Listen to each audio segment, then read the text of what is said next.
The stand your ground or castle doctrine law exists in Florida, Pennsylvania, and 19 other states. It was passed in Pennsylvania last June. This law gives people the right to use deadly force when they feel threatened, regardless of where they are. It lessens the previous requirement to retreat in public, if at all possible. What is your opinion about this law? Please explain.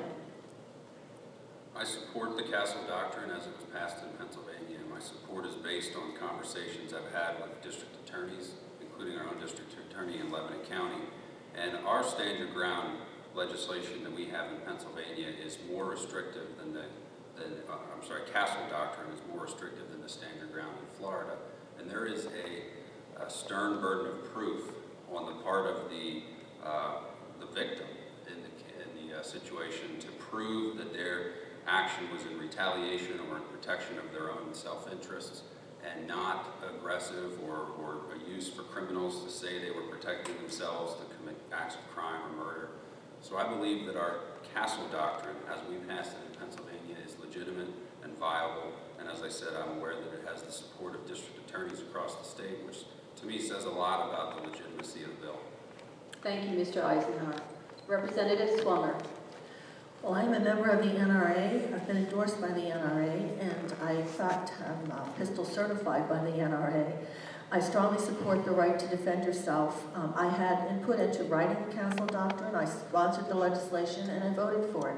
I think it is a good law. I think it is more restrictive, as Mr. Eisenhauer said, than Florida's law.